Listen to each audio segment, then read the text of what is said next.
Seguimos entonces con este módulo que es argumentación y discurso.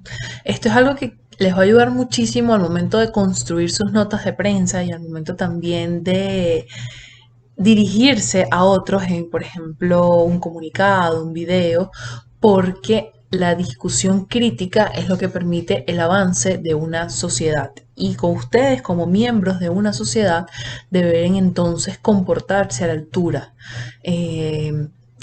Representar lo que son como actores sociales y no dejarse llevar por la política que se ha manejado desde hace algunos años en el país. Y no solo en el país, sino que si lo extrapolamos a otras realidades, también lo podemos ver copiado en otros países, por ejemplo.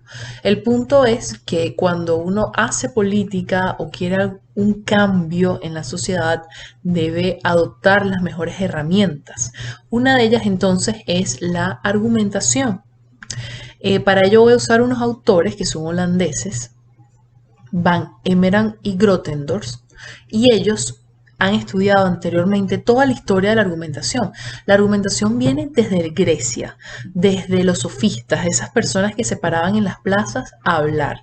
Entonces de ahí surge también la retórica.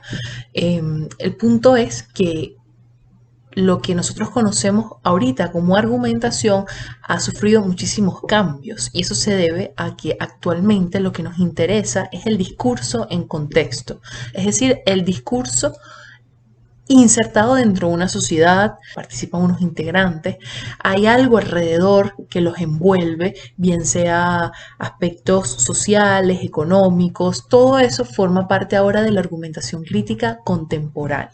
Entonces, estos autores comentan que la argumentación crítica permite, y cito, desarrollar e incrementar la capacidad de entendernos sobre bases racionales, con el fin de reencontrarnos como país después de profundas y traumáticas divisiones causadas por nuestra propia intolerancia e incapacidad de dialogar en el pasado. Fíjense que estos son autores holandeses y se refieren a su contexto inmediato, que es los Países Bajos. Si esto lo sacamos y lo insertamos en la política venezolana, queda perfectamente.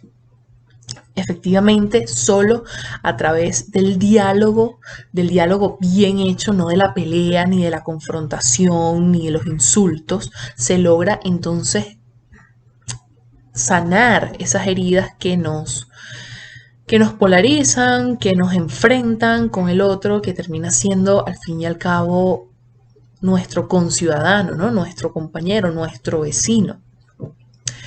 Entonces, dice que la argumentación puede ser estudiada desde diferentes puntos de vista. Nosotros nos vamos a basar en el modelo pragmadialéctico. Este es un nombre un poco extraño, pero lo que quiere decir es que hay una serie de pasos, y por ello la dialéctica, que se establecen al momento de la argumentación, que sería este intercambio de actos de habla.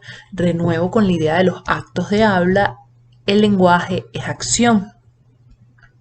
Luego, una sociedad es capaz de avanzar solo mediante el consenso de ideas. Es por ello que la mediación efectiva y crítica del lenguaje es fundamental. Es por ello entonces que ustedes deben ser conscientes del uso del lenguaje, cómo transmitir concretamente sus ideas sin lastimar susceptibilidades, y por eso hablé de cortesía, sin caer en lugares comunes, o sea, hay muchas cosas que solemos hacer porque estamos naturalizados a ello, que al fin y al cabo no conducen a nada. Y ahora que ustedes manejan este conocimiento, sabrán entonces cómo estructurar un diálogo efectivo. Para eso mismo, el consenso de las ideas y el desarrollo de la sociedad, que es lo que al fin y al cabo todos queremos, ¿no? No queremos quedarnos estancados perpetuamente en una tragedia. Entonces, lo interesante es que vamos a ver cómo se establece ese diálogo. Luego, el estudio de la argumentación no puede estar basado ni unilateralmente en la experiencia ni unilateralmente en una mera construcción intelectual, sino que estos dos enfoques deben ser entretejidos en un programa de investigación integrador.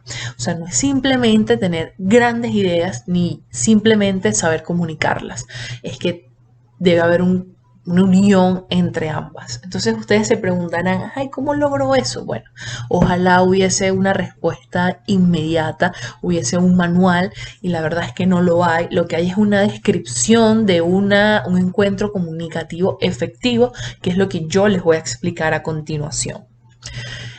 Uno de los objetivos, por supuesto, de este modelo es externalizar lo que las personas han expresado implícita o explícitamente en lugar de especular acerca de lo que piensan o creen. De nuevo, ¿se acuerdan en una de las clases que uno no debe suponer nada del otro? Eso lo vemos en cortesía. O sea, que uno no debe suponer que el otro nos va a hacer un favor o que el otro va a seguir lo que nosotros queramos. Eso también se aplica aquí. No hay que suponer nada. Y más allá de suponer lo que el otro quiso decir, lo que hacemos es entonces describir la situación. Sobre estos actos de habla, vamos a enfocarnos directamente en los que intervienen en una discusión crítica. El primero de ellos, por supuesto, son los asertivos, pero los asertivos es cuando afirmamos algo de la sociedad. Siempre estamos haciendo actos de habla asertivos. En estos actos de habla asertivos, el hablante se hace responsable de lo que dice y por ello debe proporcionar pruebas, que es algo que también hemos hablado en cortesía, en ideología, en política, el hecho de proporcionar pruebas. Recuerden que si una figura de poder emite un discurso, solo por el hecho de ser una figura de poder se le exime de esa responsabilidad de proporcionar datos, de proporcionar pruebas. Pero si somos nosotros, vulgares y silvestres, humanos, tenemos que proporcionar pruebas. Eso sería entonces los actos de habla asertivos.